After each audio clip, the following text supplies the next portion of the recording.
Assalamualaikum warahmatullahi wabarakatuh. Apa kabar sobat mentas? Semoga dalam kondisi tentram dan sehat jiwa raga. Amin ya rabbal alamin. Ini mentas ke 37. Kita akan jumpa dengan siapa nih? Bentar ya. Kita lihat ya. Dengan Hand Love Fashion. Hand Love Fashion siapa ya? Coba kita lihat dulu. Tapi sebelum ke sana, kita jawabin dulu yang ini ya.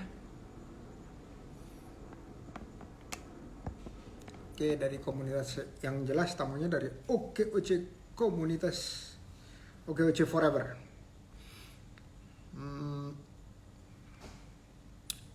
Dari Vicky, betul nggak nih Vicky atau? Iya betul, Vickia Delar di Ciamis. Kumaha damang. Bagaimana cara mengatur cash flow dengan bijak untuk yang punya usaha warung?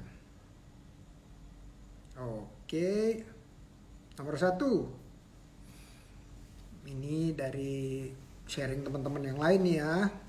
Dan juga dari best practice. Best practice itu apa ya? Best practice itu adalah kebiasaan-kebiasaan baik yang dilakukan oleh usaha, khususnya usaha warung. Pertama, pisahkan kantong kiri dan kantong kanan. Artinya apa itu? Kantong kiri itu bisnis atau usaha warung, dan yang kanan adalah rumah tangga, ya. Jadi harus terpisah. Jangan dicampur, karena kalau dicampur nanti repot ngatur cash flow. Ya, kenapa? Karena kadang-kadang kita mau beli belanja modal gitu ya, besoknya kepake jajan anak, terus ada yang berobat misalnya atau yang lainnya. Jadi ada kebutuhan-kebutuhan di luar itu. Terus gimana dong kalau untuk urusan kantong kiri kantong kanan? Jadi kita harus disiplin setiap hari. Misalnya contoh, kita harus sisihkan apa? Berapa rupiah untuk keperluan rumah tangga. Yang kalau dijumlah selama 30 hari itu kira-kira sama dengan gaji kita deh, gitu ya. Jadi kita menggaji diri sendiri. Dan harus disiplin. Ini Winnie Beauty. Kenapa baru masuk?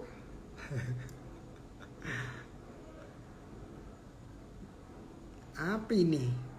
Bajunya kayak mau mantai. Iya, ini namanya baju buatan Indonesia, namanya Pithecanthropus. Jadi ini adalah baju-baju batik ya, tapi unik desainnya. Oke. Terus nomor 2. Tadi kiri kanan dipisahin. Ya, contohnya Winnie punya usaha macam-macam, dari makeup, dari studio foto, dan apa ya, belum lagi yang lain, makanan. Nah, ini harus dipisah. Studio foto punya keuangan sendiri, catatan keuangan sendiri, maksudnya pencatatan keuangan sendiri. Makeupnya punya pencatatan keuangan sendiri. Udah itu terus kulinernya Taiwan misalnya itu sendiri. Dan satu lagi keluarga sendiri. Kenapa begitu? Karena kita pengen tahu kinerja dari setiap usaha. Nah, itu poin yang kedua, yaitu pencatatan keuangan keluar masuk. Kalau perlu manual gitu ya, ada bukunya. Satu buku untuk warung, satu buku untuk rumah tangga. Ada nggak pelatihannya? Ada dong di OKOC. Itu namanya, kita sebutnya literasi finansial atau literasi keuangan. Kapan tuh akan ada pelatihannya? Lihat terus postingnya di Instagram okoc.indonesia dan penggerak-penggerak lainnya. Maka itu harus gabung dengan sebanyak-banyaknya penggerak agar tahu informasi pelatihan dan pendampingan usaha. Nah, kalau warung cukup sampai situ aja. Kalau mau tambah lagi dari keuangan tersebut, pencatatan keuangan, baru kemudian kita menganalisa.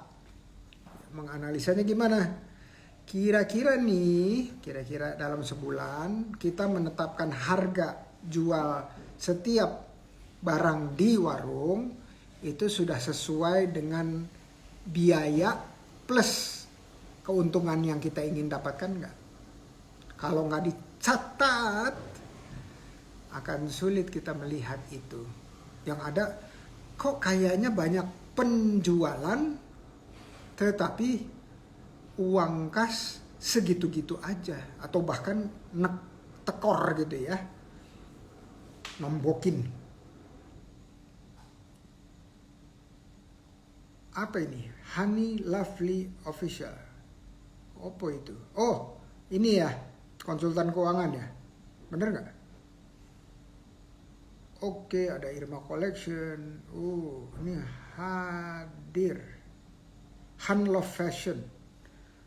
Nah, kira-kira begitu ya Vicky sharingnya.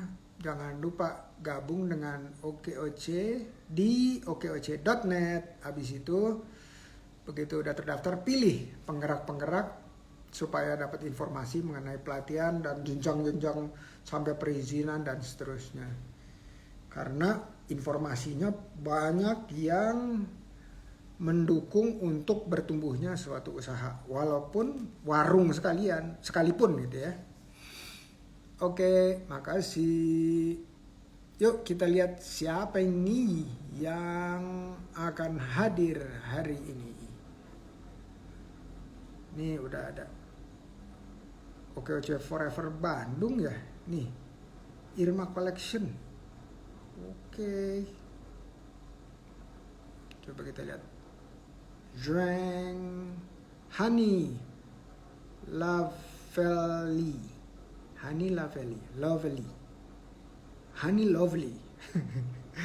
Bacanya gitu ya. Owner and designer Honey Lovely. Ini dari Bandung nih kayaknya ya. Betul nggak? Betul ya. Oke, kita langsung aja ya. Kita langsung panggil, ini kayaknya udah request. Oh iya, teman-teman, sambil saya invite teman-teman, karena ini baru ke-37 mungkin masih bertanya-tanya nih. Ini baru seri ke-37 masih bertanya-tanya, apa sih mentas? Mentas itu adalah bincang-bincang, singkatan dari mentoring tuntas, kepada yang pernah hadir di Ngobras, kemudian usahanya selama 3 bulan atau 3 periode terakhir sebelum hari ini itu bertumbuh terus.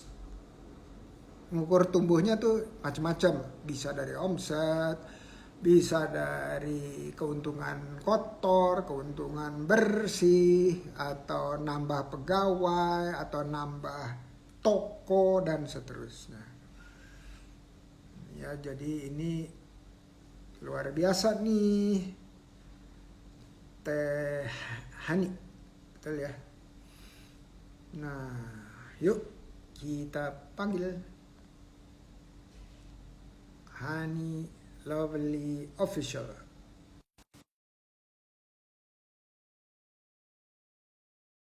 Saya sapa-sapa deh. Hadir. Hmm, oh iya, Irma Malaysia pun hadir juga. Assalamualaikum. Assalamualaikum. Waalaikumsalam. Di mana ya teh? Halo, assalamualaikum. Waalaikumsalam. Bisa dengar saya? Ya, bisa. Selamat malam, Pak Indra. Selamat Wilujeng Wengi. Wilujeng Ini Wengi. di mana nih? Di Bandung, di rumah. Oh, di rumah. Iya. Oke. Cuacanya cerah di sana? Cerah. Alhamdulillah, sekarang lagi panas udaranya. Betul. Di Jakarta juga memanas. Padahal minggu lalu Ya, memanas. masih dingin. Semoga Lebih usahanya dingin juga dari semakin sekarang. memanas. Amin. Apa kabar Teh? Terakhir ketemu kapan ya? Ayo. Maret tahun lalu, Pak, di Ngobras. Maret, tanggal 3 Maret. Iya, Sekarang betul. tanggal Sekarang 9 ya. 9 ya? Masa Iya. sih? Udah tanggal 9 Iya, 9 aja. Maret. 9 Maret, Pak. Iya, 9 Maret. Allahu Akbar. Subhanallah. Berarti udah setahun, Ya, ulang tahun. Sudah ulang tahun. Pertama, saya ucapkan terima kasih ya. Udah mau meluangkan waktu, mampir di sini, berbagi. Saya manggilnya apa nih? Teh Hani apa Teh Hanlove? Teh Hanlove aja. Udah biasa dipanggil Teh Hanlove sama Bu Irma, sama Teh Winnie juga. Oke. Ya, jadi ini acara IG Live ini khusus untuk teman-teman yang pernah muncul di Ngobras dan diberikan apresiasi atau penghargaan kepada yang meningkat terus usahanya 3 periode berturut-turut sebelum hari ini. Ini kalau saya melihat omsetnya November, Desember, Januari, wow, alhamdulillah. Alhamdulillah, Pak. Oke, dan punya target omset Februari ya. Tapi Februari udah lewat nih, jadi udah tutup buku. Lewat tahun lalu. Hah? Alhamdulillah, sedikit lagi. hampir. Okay. Berarti loncat dong dari Januari ya? Iya, alhamdulillah, Pak. Karena rajin promosi. Oke. Nah, sebelum kita ngobrol-ngobrol atau diskusi mengenai, kalau mentas ini kan kita mentoring ya. Waktu di Ngobras itu kan karena munculnya berdua, udah itu terus waktunya terbatas, jadi diskusi tanya jawab seputar usahanya juga terbatas. Jadi kita adakan sesi mentas ini supaya teman-teman yang lain bisa dengar apa sih yang dilakukan berbeda oleh Teh Hanlove tuh ya, sampai bisa November, dari November naik, di Desember omsetnya naik, Januari naik lagi, Februari hampir 2 kali lipat gitu ya. Nah, itu apa sih yang dilakukan berbeda dari sebelumnya? Gitu. Boleh nggak jawab itu dulu? Boleh. Boleh, Pak. Untuk itu ya, untuk omset tadi ya. Jadi yang saya lakukan itu yang evaluasi ke belakang gitu ya, apa targetnya sehingga biar bisa tercapai itu apa, dengan tim kita koordinasi terus juga meningkatkan promosi baik di medsos ataupun kita juga promosi ke relasi kita, ke komunitas-komunitas gitu. Jadi biar semakin usaha gitu semakin dikenal gitu, semakin orang tuh paham gitu bahwa ada Honey Lovely yang memproduksi baju juga menerima jasa jahit ya, baik maklun ataupun full order gitu. Jadi kalau nggak dipromosikan kan orang tahu dari mana ya. Jadi harus rajin-rajin promosi gitu, harus rajin-rajin branding gitu. Jadi saya juga ikut pameran di beberapa acara pameran juga. Kemarin baru pulang dari New York, Pak. Saya ikut New York Indonesia Fashion. Iya, New alhamdulillah York kemarin di Amerika sanes, di Amerika sanes. di Amerika.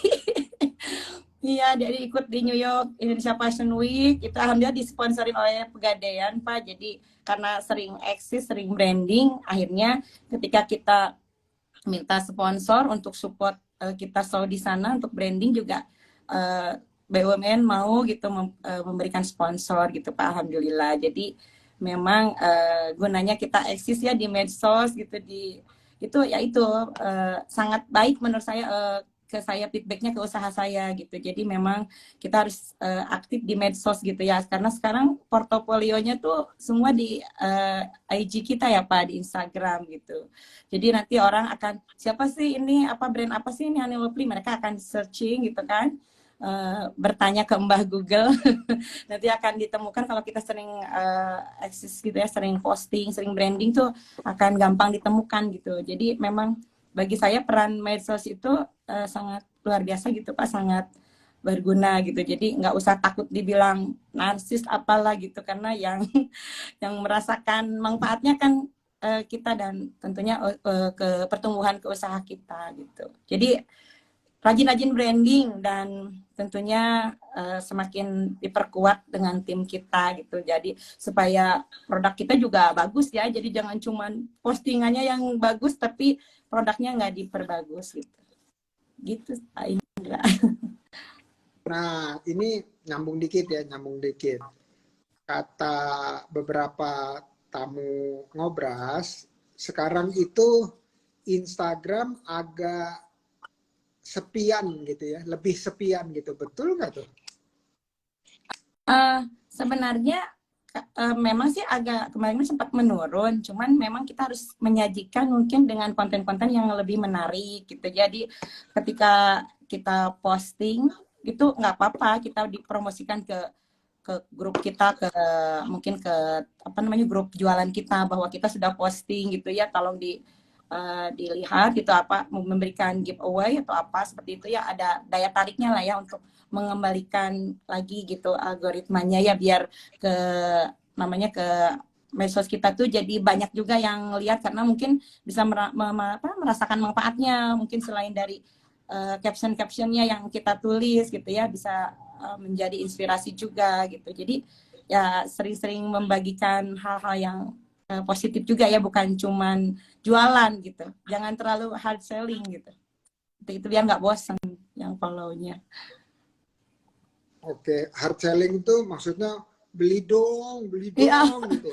Terlalu kayak jualan banget gitu kan. Jadi orang juga kan mungkin terlalu gimana ya, kalau lihat jualan-jualan banget kan orang juga banyak ya yang jualan gitu. Nah, mungkin yang membedakan kalau di kita mungkin bisa mengambil manfaatnya, mungkin sering dapat giveaway atau dapat sharing-sharing gitu ya, sering dapat ya insight bisnisnya kayak gitulah. Jadi ada manfaatnya juga, jadi bukan cuman harus beli aja gitu. Oke. Nah, kita nih dari tadi udah ngobrol-ngobrol, teman-teman pada nanya, ini jualan apaan sih gitu ya.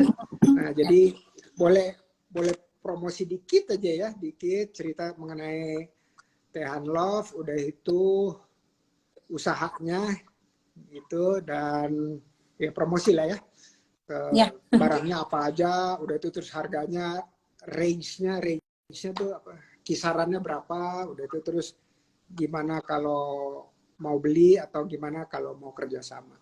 Mangga ya. Teh. Baik, Assalamualaikum warahmatullahi wabarakatuh. Sebelumnya mungkin diperkenalkan dulu ya Pak Indra ya. Iya, saya Honey Lovely. Ya, perkenalkan nama saya Hani Lovely. Saya lebih enak dipanggilnya Teh Hanlop biasanya ya. Saya berasal dari kota Prancis, perapatan Ciamis. Jadi saya udah menetap, menetap lama di Bandung, sekolah sampai punya keluarga di Bandung.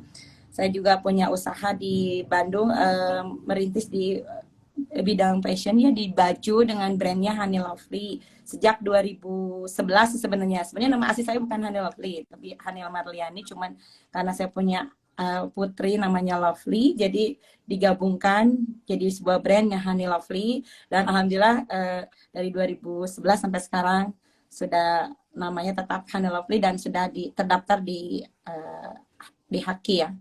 Jadi alhamdulillah sudah mengikuti beberapa event juga, pameran di mana-mana. Untuk bajunya yang saya buat itu lebih ke baju pesta sebenarnya, baju-baju untuk pesta. Dan awalnya sih saya pameran-pameran offline, karena kemarin pandemi saya juga beralih ke online gitu ya, jadi lebih memperkuat online-nya. Dan alhamdulillah karena sering ikut branding di ajang fashion show baik di dalam negeri maupun di luar negeri. Alhamdulillah saya udah ke beberapa negara Pak, dari support dari kementerian juga, ada yang biaya sendiri, ada juga yang dari support kementerian. Udah ke Sydney, ke London, ke negara Eropa, dan kemarin juga ke New York gitu. Dan alhamdulillah saya juga sudah pasarnya sudah nyampe ke, kalau untuk sekarang kerjasama dengan Malaysia, dengan Johor, ada banyak langganan di sana, dengan Singapura, dengan Brunei. Kalau pekerjaannya yaitu tadi ya jualan baju, tapi di rumah juga saya punya line produksi. Selain memproduksi brand sendiri, saya juga menerima jasa jahit ya, maklun gitu. Jadi untuk teman-teman yang produksiannya keteteran gitu, boleh saya dibantu oleh saya produksinya, boleh jahit aja atau full order dari mulai bahan sampai jadi baju gitu, boleh dengan brandnya sendiri. Untuk menjadi reseller Hani Lovely juga boleh, kalau misalkan saya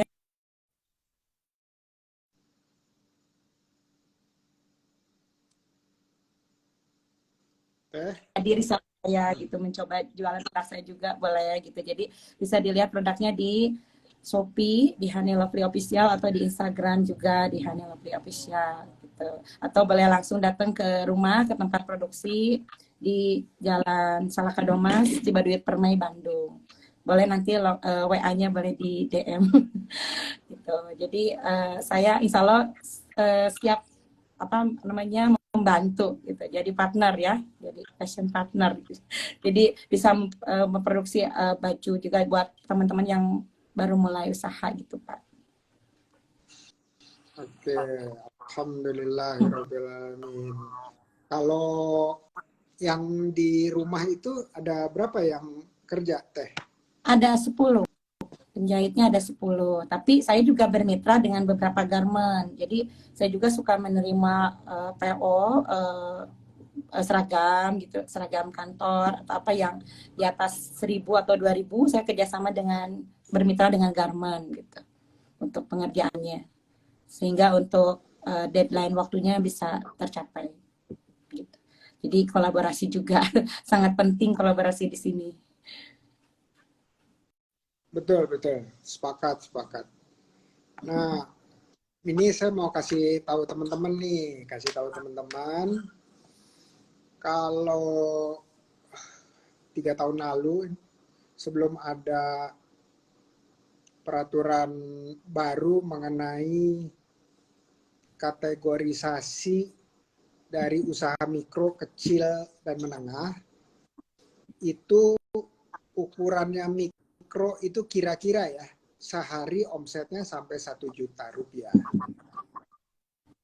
Dan di atas 1 juta rupiah udah mulai masuk ke kecil ya, sampai sekitar 10 jutaan rupiah ya, antara 1 sampai 10 jutaan rupiah. Tapi begitu ada peraturan baru itu mikro jadi di bawah 7 juta sehari omset ya, 7 juta sehari omset itu mikro. Nah, artinya apa?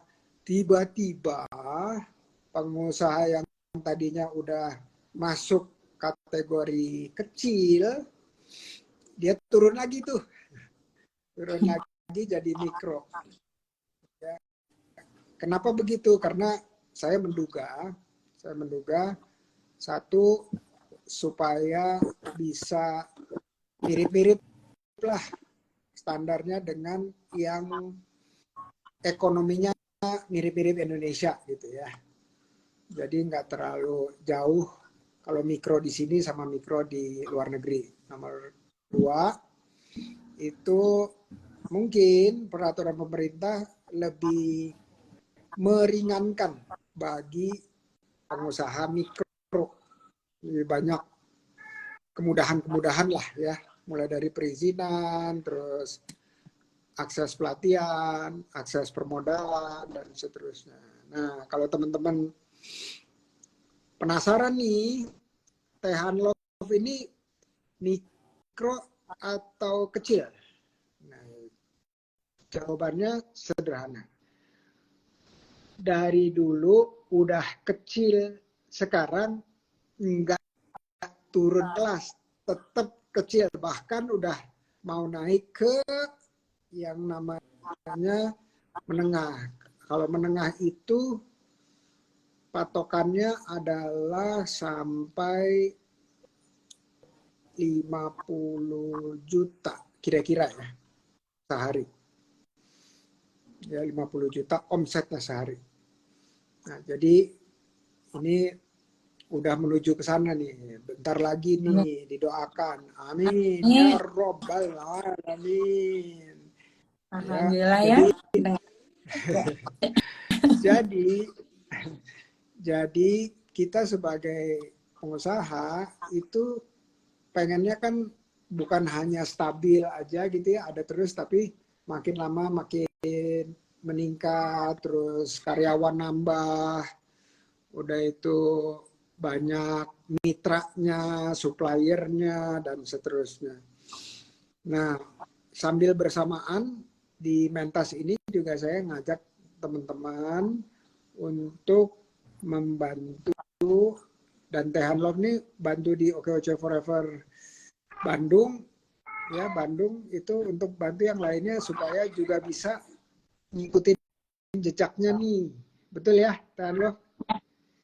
Nah, jadi bukan hanya kitanya yang bertumbuh, tetapi kita juga memfasilitasi teman-teman lainnya juga bertumbuh, ya insya Allah. Ya, betul. Dengan cara apa?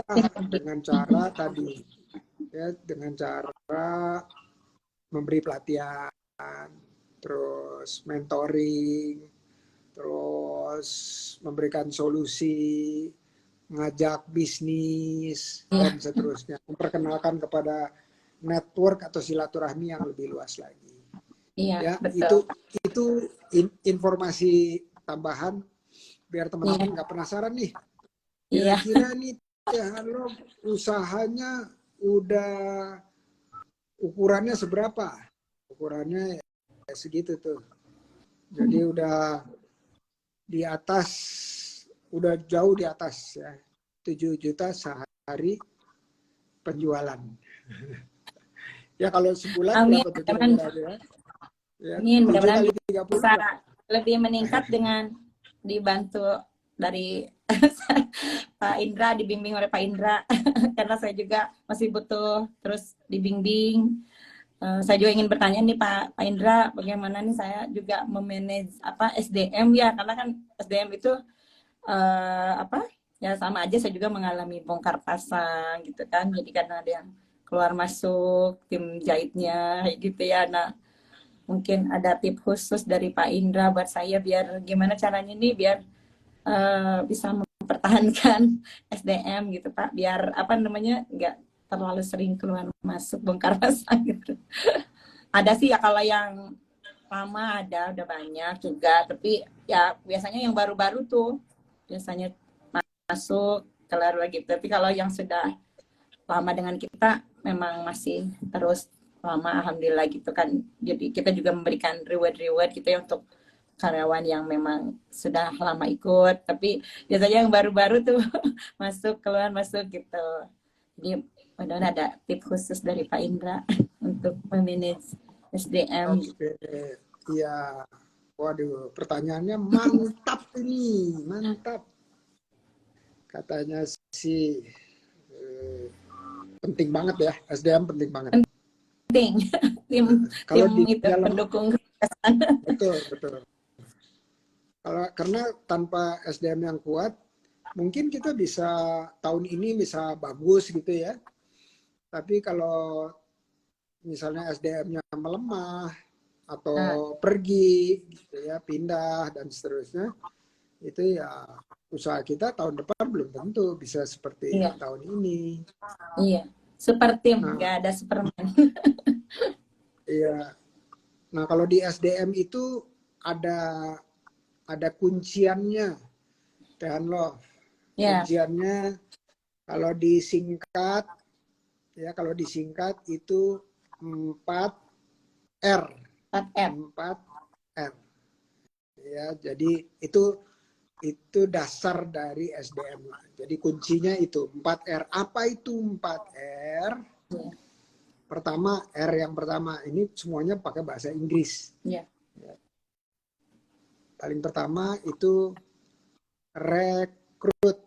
Ya, Rekrut. jadi rekrut itu harus yang kompetensinya sesuai dengan arah dari usaha kita. Ya, itu kunci pertama. 4R ini by the way itu adalah keahlian yang harus dipoles terus setiap saat oleh business owner, dalam hal ini Teh Love ya. Jadi Ya, enggak 4R ini semuanya skill. Jadi nggak ya. ujuk-ujuk gitu ya, nggak tiba-tiba gitu jago semua 4R-nya. Jadi harus pelan-pelan dilatih, tetapi juga dapat ilmu yang tepat. Pertama, rekrut. Kenapa? Karena berbagai macam SDM yang ada di pasar itu yang kita harus pilih. Mana yang paling sesuai. Dari karakternya, dari kompetensinya, dari walaupun kita bilang yang membuat baik atau enggaknya itu kompetensi, tetapi nomor satu tetap karakter. Karakter. Ya. Nah, gimana caranya supaya tahu karakter orang ini baik atau enggak gitu ya? Nah itu harus kerjasama sama ahlinya, ahli yang bisa melihat karakter seseorang. Karena kalau ditanya, kamu karakternya bagus nggak? Ya pasti jawabnya bagus ya. Iya. Oh bagus.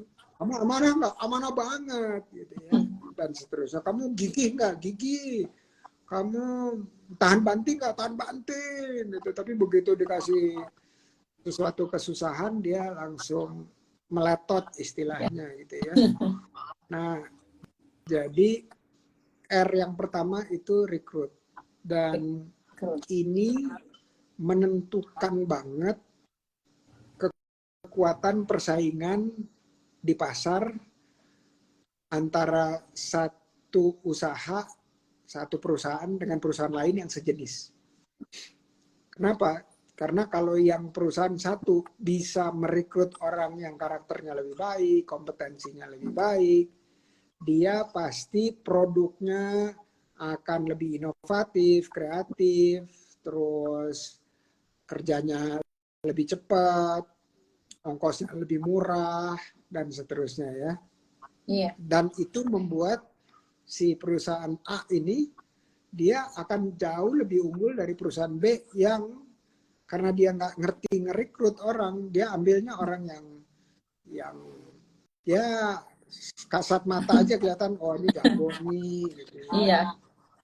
Dan seterusnya. Jadi itu yang R yang pertama. R yang kedua itu adalah kita sebutnya retensi atau bahasa Inggrisnya retain.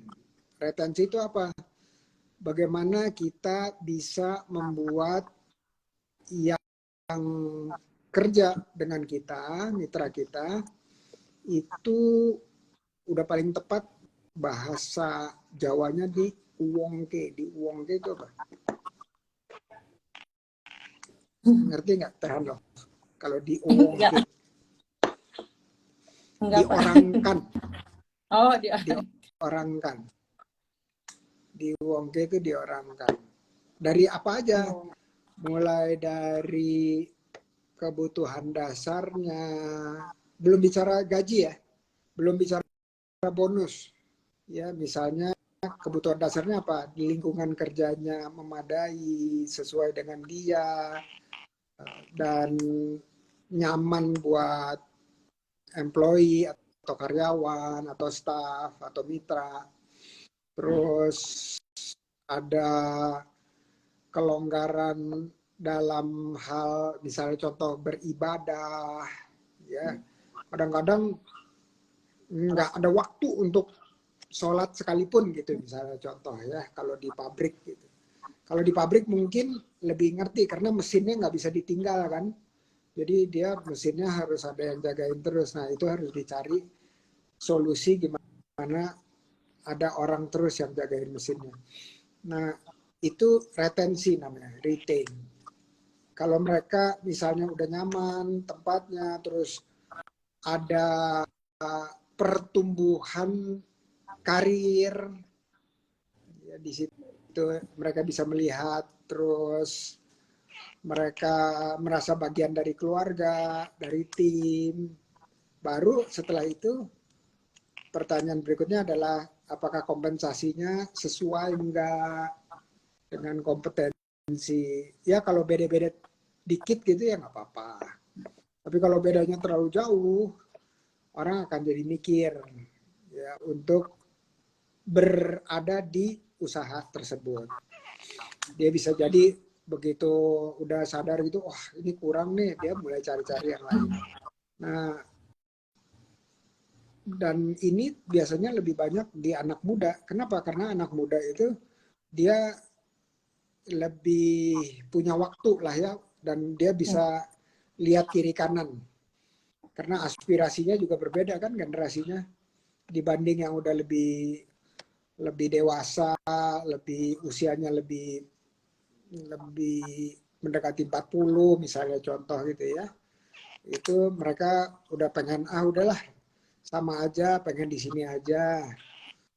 Orangnya juga baik dan seterusnya ya. Ownernya. Nah, itu R yang kedua. R yang ketiga itu retraining. Apa itu retraining? Sebenarnya dia mirip dengan training atau dilatih. Tapi retraining artinya dilatih kembali. Jadi di refresh, skillnya di refresh, dinaikkan, dikasih ilmu-ilmu baru, dibiarkan mereka untuk berkreasi, dibiarkan mereka untuk eksplorasi, dan kalau salah nggak di penalti gitu ya. Kenapa? Karena kalau dia salah, dia nggak akan ngulangin lagi kesalahannya kan. Dia akan ambil itu sebagai hikmahnya. Retraining itu sangat perlu karena setiap orang tuh pengen ada upskilling, ya, skillnya makin lama makin tambah. Karena apa? Karena dia pengen kedudukannya atau posisinya juga makin lama makin naik, tanggung jawabnya makin luas ya, naik mulai dari title-nya, mulai dari jabatannya dan seterusnya. Terus kalau jabatan naik, terus kompensasinya juga berbeda dan seterusnya ya. Itu retraining. Nah, R yang keempat, yang terakhir itu adalah yang ini jarang banget dipikirin sama usaha, jangan kan mikro, kecil dan menengah, usaha besar pun banyak yang luput untuk mikirin ini. Apa itu? R-nya singkatan dari retirement atau pensiun. Pensiun itu atau retire itu bisa umur berapa aja. Nggak melulu harus umur pensiun. Ya. Orang bisa kerja 1 tahun, bisa pensiun. Orang 2 tahun bisa pensiun. Orang 10, 20, 30, usianya udah di atas 55, bisa pensiun. Ya, jadi orang pengen tahu, kalau saya selesai berkarya di sini, itu apa yang saya dipersiapkan oleh perusahaan ini. Karena itu menjadi daya tarik tersendiri buat yang akan melamar, akan kerja di situ karyawannya. Misalnya contoh nih, persepsinya seorang ASN, pegawai negeri, itu akan punya pensiun seumur hidup, misalnya contoh ya. Karena faktor itu, faktor R yang keempat, retire, itu mereka berlomba-lomba mau jadi ASN. Setiap tahun daftar, gagal daftar lagi, gagal daftar lagi. Bahkan ada yang berani gitu ya, berani menjalani jalan yang enggak seharusnya dijalanin. Ya, jadi bukan sesuatu yang sesuai dengan peraturan. Ya, misalnya lewat orang belakang, terus menawarkan sejumlah uang dan seterusnya. Dan ini terjadi bukan cuma di ASN, tapi di TNI juga, di Polri juga. Ya, jadi karena apa? Karena pengen faktor R yang keempat tadi itu. Jadi persepsinya adalah itu. Jadi kalau saya boleh ulang, kalau SDM itu harus dikelola secara sengaja dan teratur menurut sebuah sistem yang diterapkan. Ya, sistemnya harus dibikin. Jadi sistemnya bukan di kepala si ownernya. Gimana besok gitu ya. Gimana ditanyanya. Gimana tanggal tua atau tanggal muda gitu, nggak gitu. Semuanya udah tertulis di satu buku yang kita sebut sebagai peraturan perusahaan. Dan setiap karyawan di situ dikasih bukunya. Ini bukunya nih, buku kecil gitu ya, buku saku. Mulai dari gimana caranya cuti, boleh berapa lama cuti, terus THR-nya tanggal berapa dan seterusnya. Sampai yang 4R itu semua ada. Ya, terus kalau mau ada sakit, boleh nggak cuti atau masih tetap dibayar dan seterusnya ya. Terus ini kalau kontrak berapa lama, kalau karyawan tetap berapa lama. Nah ini bertahap semuanya, nggak bisa tiba-tiba jadi lengkap gitu. Peraturan perusahaannya mungkin awalnya selembar, terus tahun depan tambah 4 lembar, tahun depannya lagi tambah 6 lembar gitu ya.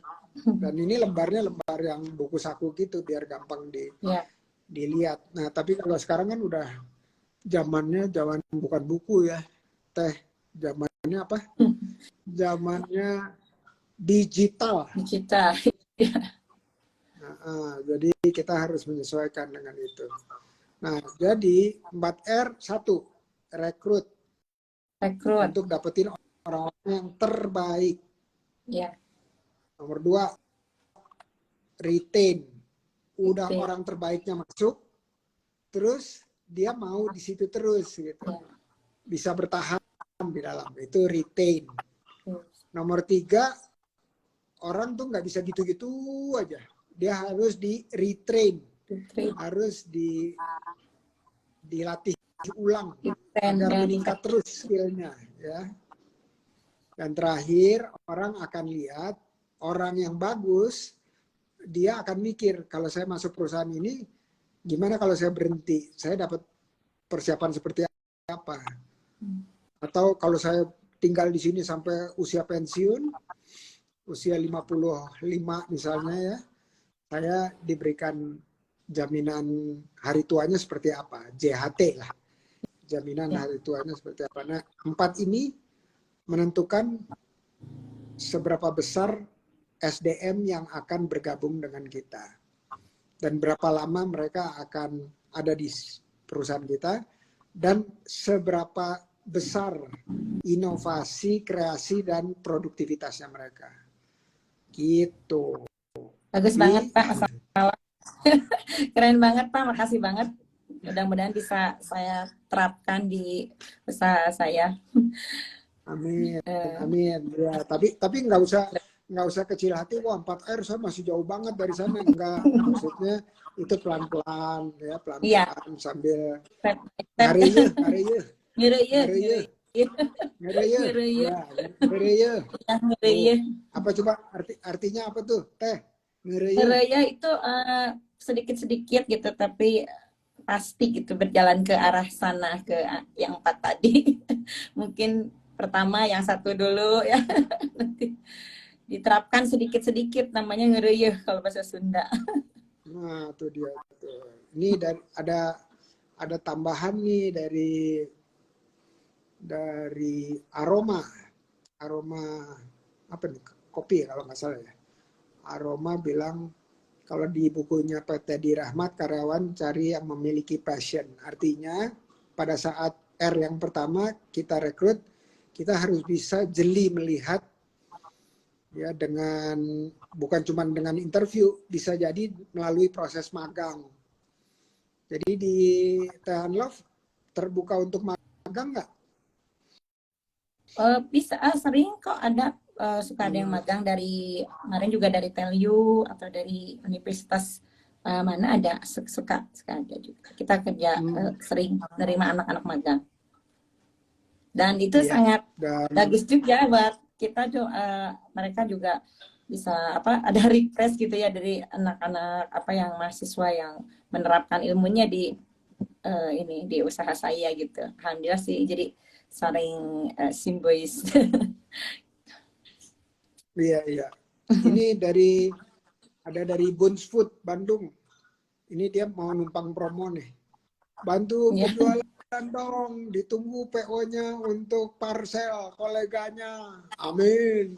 Jangan lupa Iya, itu posting di bagus story. banget kan kalau apa saling apa ya berterima kasih ke klien, ke mitra itu pasti parcel itu Ah, usaha tukar. yang Hmm, menarik ya di bulan Ramadan ini sebentar lagi. Saya iya juga betul. suka dapat tambahan order Pak dari apa sih kayak buat nambahin parcel ada mukena gitu atau sajadah sajadah travel gitu yang produksinya tuh jadi ya berkah lah ya dari parcel-parcel itu. Iya. Jadi itu saya juga Pak Sebenarnya memanfaatkan itu sih apa sisa produksi kain-kain sisa produksi itu buat dibuat jadi ikat rambut atau dibuat apa souvenir-souvenir aja dibuat buat dikasih gift atau dikasih door prize kayak gitu itu kan jadi mengurangi limbah produksi. Jadi sisa kainnya kita manfaatkan di apa namanya di patchwork gitu ya dibikin kayak buat sajadah atau apalah di ikat rambut tadi dibuat hiasan mengurangi limbah dan kita juga bisa nambah apa namanya lahan kerja ya buat ibu-ibu tetangga sekitar yang nambah buat bikinin ikat rambut kayak gitu. Jadi itu nanti hasilnya bisa saya gunakan juga untuk berbagi lagi gitu untuk hadiah-hadiah gitu door prize gitu. Bisa juga wah, dijual sih. Iya, kreatif jual tuh, jadi kreatif, komplain. Ya, beli kreatif tuh. baju gratis ikat rambut atau apa kayak gitu itu bisa buat nambah-nambah Iya, benar. gitu. Keren-keren. Iya. Terus Iya, parcel ini, kalau kita kan identik ada hari besar, hari raya dan seterusnya. Nah, kalau di luar negeri itu setiap bulan mereka bikin alasan aja, Pak, macem-macem gitu ya. Kalau nggak ada hari raya gimana? Ada hari sekretaris misalnya, ada hari ayah, ada hari remaja, ada banyak banget hari ya. macam-macam lah. Di kita juga Iya, sebenarnya banyak, tapi kita memang harus memanfaatkan melihat iya, inovasi dan kreasi itu bagaimana caranya untuk menjadi alasan kita untuk jualan. Ini ada iya. Mbak Mbak Amalia dari Pekalongan. Waalaikumsalam. Terus ada Jengani Cirebon hadir. Mantap. Amo Indo, halo juga. Oke, nah pertanyaannya berikut dari Teh Handlos. Iya, Masih ada saya waktu ingin, nih, masih ada 10 menit lagi. iya, saya ingin itu juga masukannya buat Pak Indra buat usaha saya ya gimana caranya untuk mengembangkan lagi lebih ini lagi usahanya biar lebih apa lebih besar lagi gitu kan sekarang masih itu tuh masih di tengah kata biar loncat ke atas sih bagaimana gitu triknya dari Pak Indra buat usaha saya gitu. Oh iya Pak Indra saya juga mau berterima kasih dulu ini bisa kenal ke OKOC Forever bahkan saya bisa ikut ngobras sama ikut mentas hari ini saya tuh mengucapkan terima kasih buat Coach Esti Ketua Umum OKOC Forever, Coach Amelia, Sekretaris OKOC Forever, dan Ibu Irma juga, Ketua OKOC Forever Bandung. Makasih banget kesempatannya dan saya bersyukur banget bisa kenal dengan OKOC. Allahu Akbar. Ketemu Pak Indra Semoga Allah langsung. berkahi. Iya. Ya, jadi barakallah ya. Barakallah fiik. Iya. Keren. Nah, ini tunggu apa ya tadi? Oh. Nah, terus mengembangkan bisnis biar naik kelas, Pak. Biar naik kelas, oke. Nah, biar tambah pesat gitu. Kan jangan cepat puas ya, harus terus gitu. Biar karyawannya juga sejahtera. Betul.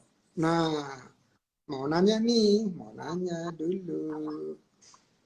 Nanyanya, kira-kira nih sekarang biaya yang dikeluarkan untuk promosi itu berapa persen dari omset per bulan rata-rata aja?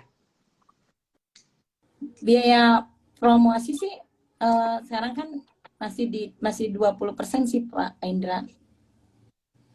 20% karena anak saya yang pegang medsos jadi kadang minta buat iklan gitu buat apa namanya buat ads gitu kayak gitu. Masih.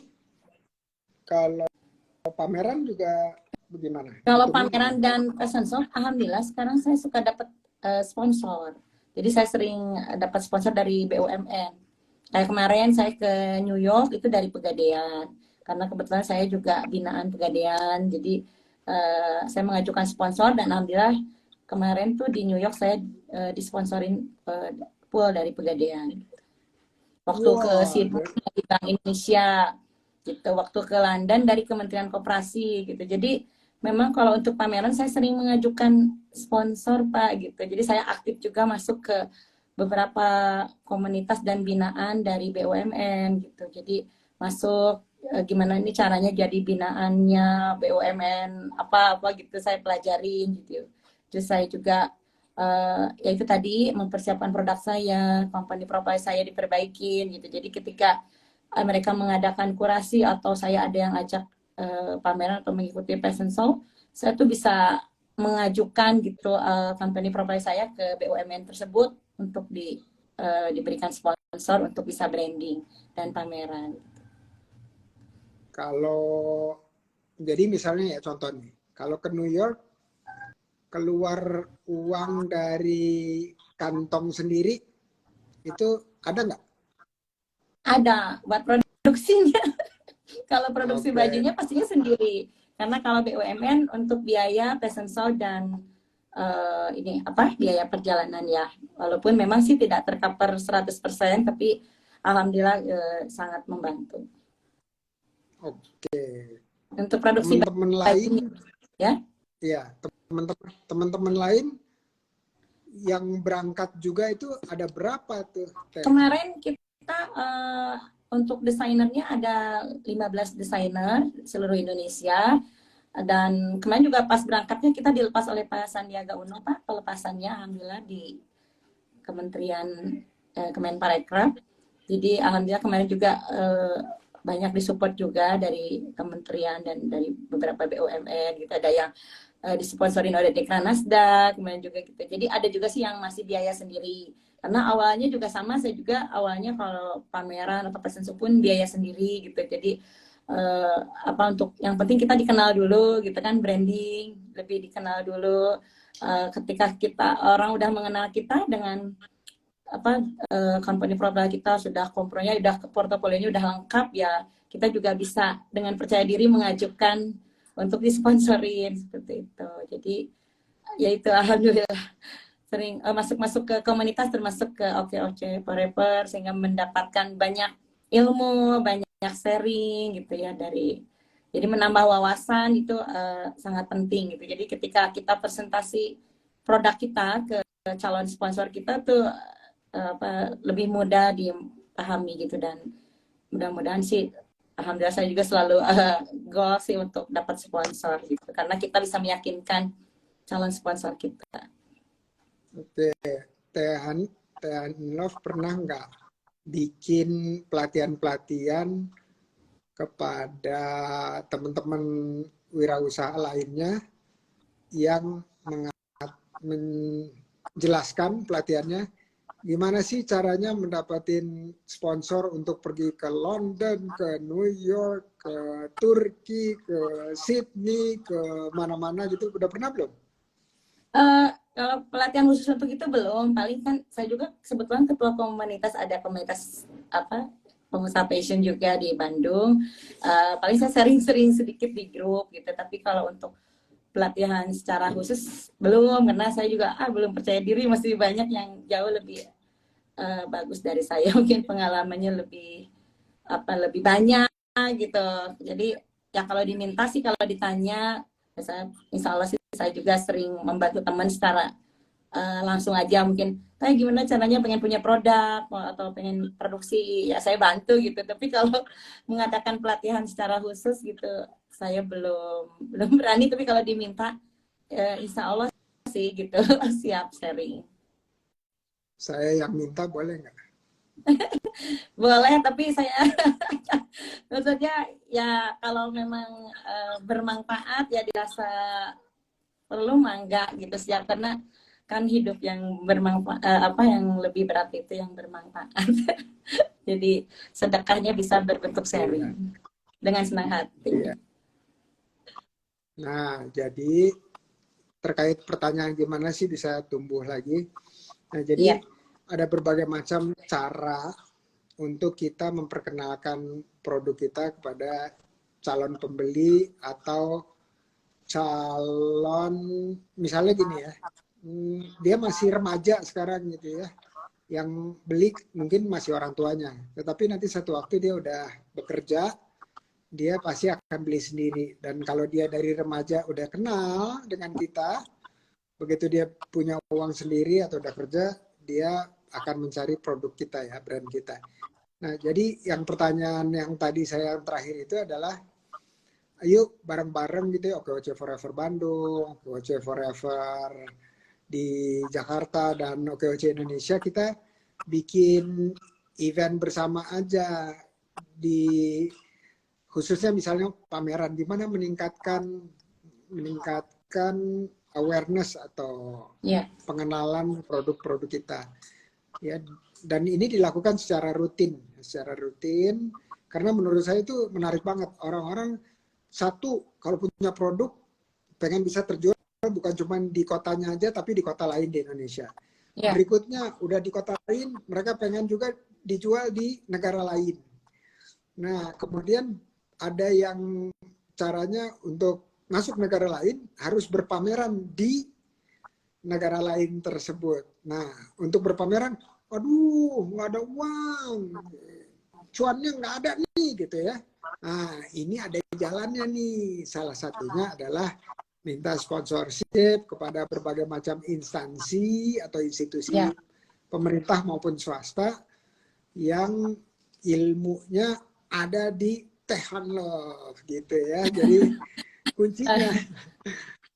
kuncinya sebenarnya sederhana, Teh Love. Jadi kalau kita misalnya omsetnya itu katakanlah 100, terus marketingnya 20% gitu ya. Kalau mau lebih besar lagi 100-nya, ya 100-nya tuh mau lebih besar, 20 ini harus digedein gitu ya, harus digedein, bukan persentasenya tetapi rupiahnya, supaya dapetin omset yang nanti lipatannya dia gitu, kira-kira gitu. Nah, untuk bisa sampai sana itu kita harus nyediain tadi, kalau mau pameran harus bikin produksi dulu, jadi harus nyiapin sumber dayanya, habis itu kita promosinya, habis itu baru dapat buyer baru lagi.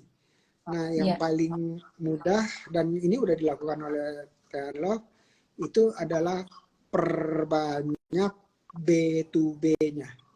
Iya. B2B itu business to business. Ya. Business matching. Kemarin juga kebetulan kita juga di New York Pak ada buka toko juga di Delaware. Jadi kita ada toko jadi bisnis B2B gitu, ada kita teman-teman yang pergi pameran dapat kesempatan simpan baju di sana gitu dalam bentuk konsinyasi. Alhamdulillah. Nah, kalau konsinyasinya berhasil, harus naikin ke yang lebih tinggi lagi, bukan konsinyasi, tetapi buat mereka beli dalam jumlah minimum order tertentu. Itu ningkatin dari konsinyasi. Kenapa? Karena ya, dan kalau misalnya ini gimana sih keuangannya untuk bisa nutupin itu semua? Nah, menurut saya nanti kita bicara di topik yang berikutnya mengenai gimana caranya memenuhi permodalan untuk naik kelas lagi. Ya, tapi intinya yang selama ini dijalankan oleh Terlove itu udah benar, tinggal volumenya ditambah. Ya, misalnya contoh di kemarin di mana? Delaware ya, ada nitip toko ya. Delaware, ya. Ya, Delaware. Nah, berikutnya dari Delaware harus nambah lagi misalnya 3 kota lagi di Amerika dan di Eropa misalnya contoh. Ya, jadi supaya mereka bisa menjadi bagian yang memperluas jejaringnya Terlove sendiri. Dan ini memang berproses ya, ini berproses. Nanti sampai satu waktu ujungnya ada toko sendiri. Toko sendiri itu bukan berarti kita punya sendiri dan seterusnya, enggak. Jadi bisa kerjasama sama orang lokal. Ya, jadi full